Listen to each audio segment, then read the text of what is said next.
So you're off for a nice walk in your garden or in a woodland setting. You're actually in battlegrounds. It's a battle to get sunlight. Of course, all plants need sunlight. Some, like the tree here, have developed wonderful woody structures that take them well above anything else. Other plants, though, have to devise more clever ways of getting to that sunlight. So today we're looking at climbing plants and some of their supports they use to get to the sunlight.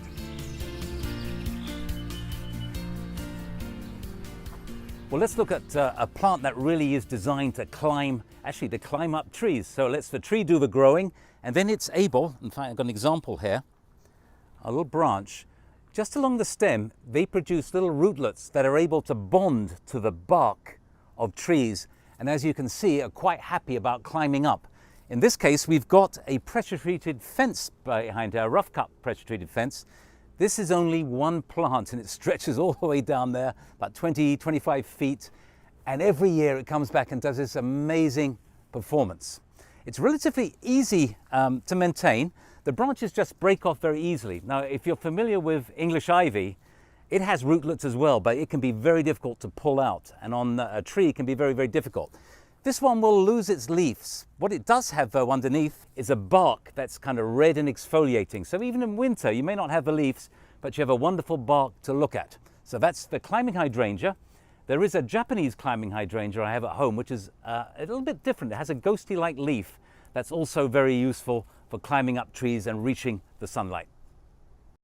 Well, here's another plant you just got to be a little careful with. It's a trumpet vine. They're very aggressive climbers, and they do form those roots and they stick to surfaces, and they're able to physically push their way in. And you can see down here how one little stem from the outside here has pushed through the wooden slats and opened it up. Next to a house, that could spell problems. So I would tend to use a trumpet vine away from your house. Of course, you get those wonderful red, orange flowers later in the season that the hummingbirds absolutely adore. I've moved to something that could be equally dangerous around your house, but this isn't. This is one of the smaller varieties. This is Amethyst Falls. It's an American native wisteria. The big Chinese or Japanese wisteria, you just have to be very, very careful around the house. They're a lot of work, but you can see this one as a young plant, it's able to produce lots of flowers. Not quite as long as the Japanese or Chinese, but still very elegant. And a lattice like this provides a perfect support. You can see it doesn't stick to it, it actually curls around. Apparently the Chinese goes anti-clockwise and the Japanese wisteria goes clockwise. I think that's it. But this one, I'm not sure what it does. It looks like it goes anti-clockwise. So there you go. There are smaller plants for trellises like this. What I love about this size lattice is that you can work your hands. If it gets too small, like that little crisscross lattice you can buy at every hardware store, it's difficult to work plants around.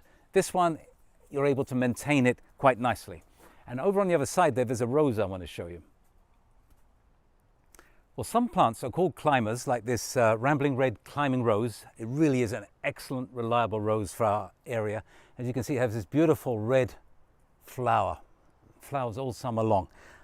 It doesn't physically climb. There's no mechanism. It doesn't spin round. It doesn't stick to anything. So you actually have to use your lattice or your trellis to hold it in place, to use little bits of wire or the foam covered wire just to hold it in place there. And as such, though, it produces a wonderful effect, and up there is probably about 8-9 feet tall. So in choosing plants, there's a great variety out there. We haven't even talked about clematis and all the hundreds of varieties you can grow in your yard. There are, of course, things like hops that will grow annually. A wonderful display of the hops that you use for flavoring beer with. There are wisteria, there are trumpet vines, there are bittersweets. I'm going to go on and on and on. But what I want to do now is actually talk about supports, because some of you are going to say I have no place to have a climbing plant. But with a little bit of a purchase, like a rose tower like this, you can certainly provide yourself a wonderful support for a climbing plant.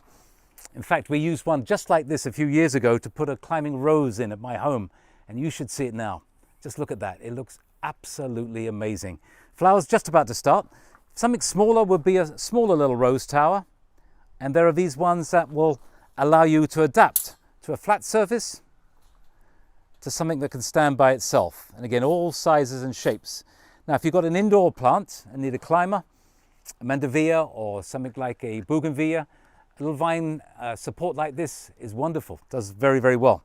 In fact, I have a variegated bougainvillea growing on one of these at home. On a smaller scale for an ivy, how about that? Elegant little, I don't know what you call it, obelisk, they're calling it. Obelisk is the right word. And finally, last but certainly not least, is our dear old friend, the bamboo. And a simple, well, just like this example, a simple stake in the ground, and this morning glory is already rampantly spinning its way round. If you put 3 of them together with a little bit of wire, tie them together. Nice thing about bamboo, it has these little nodes that swell out, and if you tie something to it, it doesn't slide down, it stays put. So a little simple little tripod like this. I use a bit of wire. I'm going to bring the wire up. One thing you've got to watch with bamboo is if you're bending down, you might poke your eye out. So I always put some little device, and this is just a tiny little 3-inch flower pot. Bring some of the wire through and bend it down, then the wind won't blow it away. You can put that in a pot or over a plant, and the plant can quite happily grow up it. So there we go, some plant supports and of course some wonderful climbing plants for your yard. If you've got any questions, please do come down to Greystone Gardens. We're down here in Clark Summit. We're open Tuesday through Wednesday. I'll be quite happy to answer some of your gardening questions. See you soon.